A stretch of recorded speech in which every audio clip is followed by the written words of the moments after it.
What's going on, everybody? Welcome back to the channel, man. Welcome back to a new vlog / video.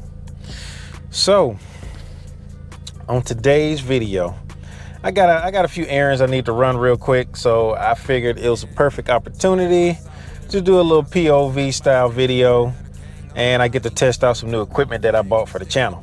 So now, as far as for what I got for the channel, dude, I did a video. I mean, most of my videos I ask because I want input on how the video looks to you guys and how it sounds and all of that stuff.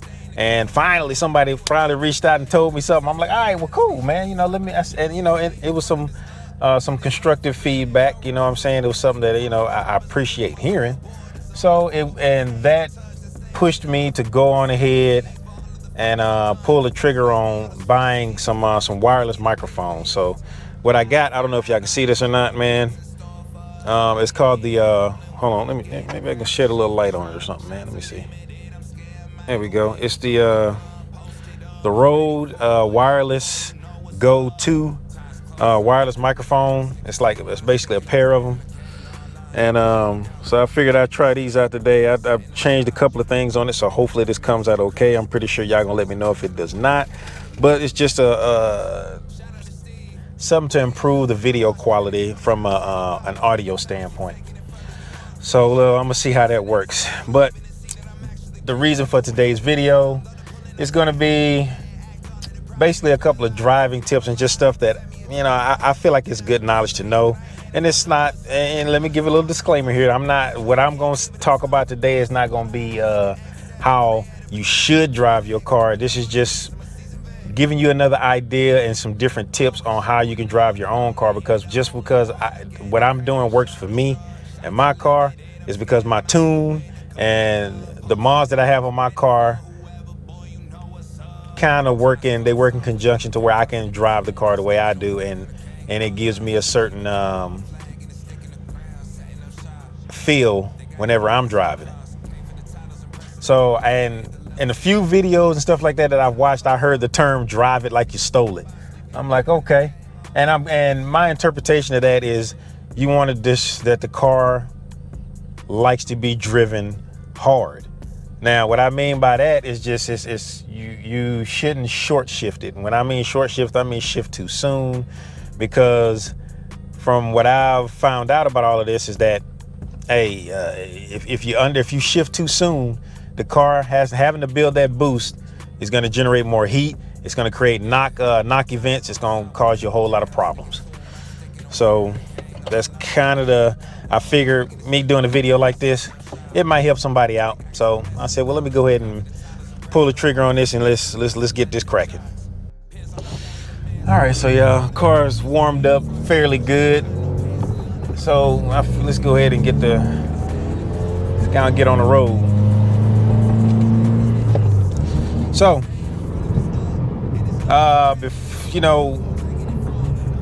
before I get into the points of the video I want to make, is I should also talk about what I monitor on my car as far as for the access port, which kind of helped me figure out the stuff that I'm about to tell y'all.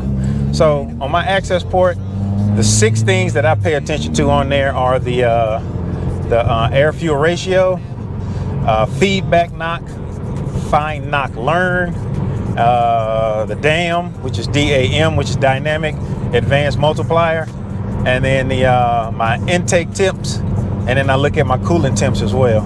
So those are the things I kind of monitor daily when I'm driving the car. So whenever you're having any type of issues and stuff like that on your car, when you know you're about to have a problem, there's 3 main things you need to look at, and that's the DAM, the feedback knock, and fine knock learn. Now I know you're always going to get fine knock learn events, because you know it's any little thing that's considered to be knocking the car, it's gonna catch it. Not saying that it's a problem, it's just letting you know, hey, this was almost a knock event. You know what I mean? When it's really some serious, when it's some knock, you'll see it on the knock sensor. All right, so hopefully the way I got this camera set up, I'm just hoping that it comes through clear enough, but you should be able to see some of my gauge cluster here. So my RPMs, which gear I am, you probably can't see the speed that much in the speedometer. It's probably gonna be a little harder to see.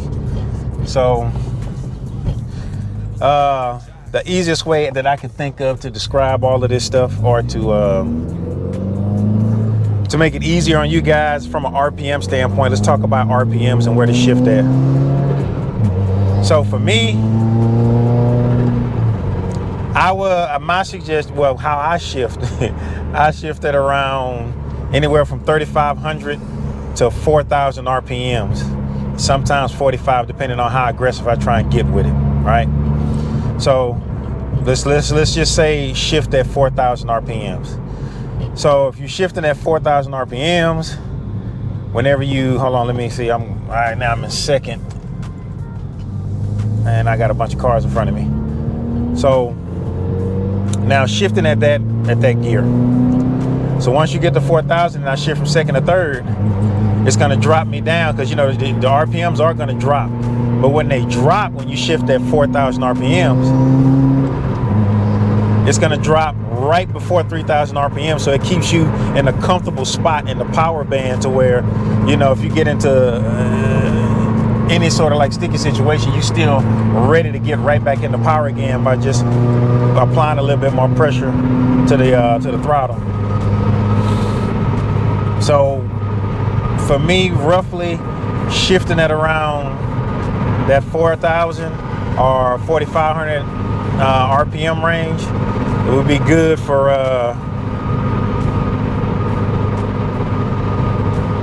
your daily driving or comfortable driving, just regular driving and throughout the neighborhoods. Even then, like, let's say, like right now I'm in fifth gear, I'm right at around 70 miles per hour. The car RPM wise is sitting at around 3,000 RPMs. So if I wanted to get on it, I can, but it sets me up to where I can downshift into fourth gear if I needed to, you know, rev match it, and then I can take off and I'll be in a good position power wise in the power band. So now let's talk about the mile per hour version of this whole explanation. So now, keeping in mind shifting at the 35 to 4,000 RPM range from mile per hour. So me, how I shift, going from first into second, usually I'll make that transition from first to second. When I hit about 20, 25 miles per hour, I'll shift into second. And then from 25, I go to going from second to third. I'll usually shift at around 30, 35 miles per hour. And then from third to fourth, I'll shift at around 45 to 40 miles per hour. Like I say, this is just not aggressive. See, like right there, there's 21.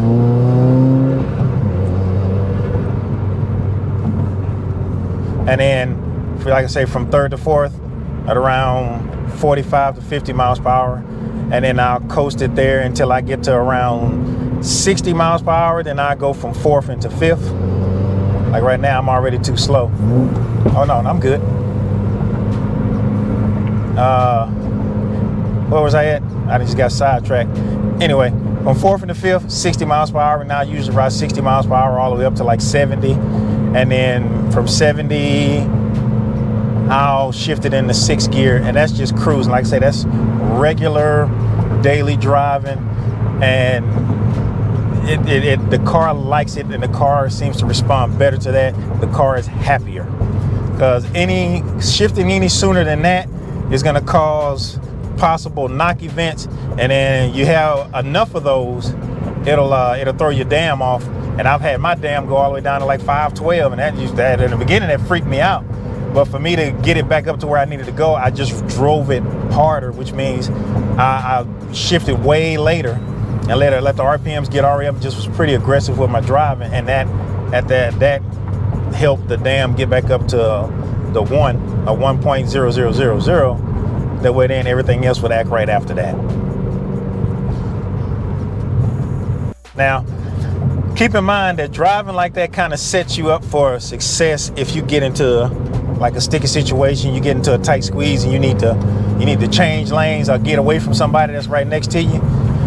If you're cruising, like right now, I'm doing 45 miles per hour. I'm in third gear, and my RPM is around 34, 3,500. So if I needed to, I could just I can get on it a little bit and it'll just take off. I'm already in the prime location in my RPM range for how my car is tuned. That puts me in the power as soon as I mash on it. Now, if I was in fourth gear, and so right now, same thing, 45, and I'm in 45, and then I mash on it. You see, and then now it's like I barely take off, but at the same time, I'm making the car work harder, and I'm creating knock events, which is gonna give me all other types of problems that have me stressing out, like, oh, more, did I tear something up? Is something about to mess up? Now, in this whole situation, you also have to include the temperature of your, how it is, what the temperature is outside the car, because you remember, you sucking all that hot ass air into your car. So that's kind of my purpose and my reason for that, if that makes sense. Hopefully it's not too way out. So hopefully that helps. Like I said, this is just things that you can use. And for your car, it's going to be totally different, because I'm saying this, but that's just how my car is set up right now from a tune standpoint, and mods that I have to support that tune. So every time I add something to the car, it changes how the car feels. I have to refigure out how I need to shift and how I need to drive. But what this is just for you to take as something to add to your daily driving that'll help your driving experience and your drivability be that much better when you're driving a car. And plus it helps your engine run better, and you won't be into a spot to where you're creating too many knock events. So hopefully the stuff in this video helped you out from that standpoint. Okay, y'all, so like I said, this video, it's not supposed to be a real long video. It's just something that I kind of wanted to do, to put out just a few driving tips, anything else that I can, hopefully, like I said, hopefully it helps. So appreciate y'all joining me on this video. Hell, watching the videos, commenting on the videos. I appreciate everything y'all give me as far as support. Thank y'all. And end with the same thing, dog. Like, subscribe, hit that bell notification, and make sure you hit all so you get notified whenever I put out a video. Your boy will see y'all on the next video. Peace.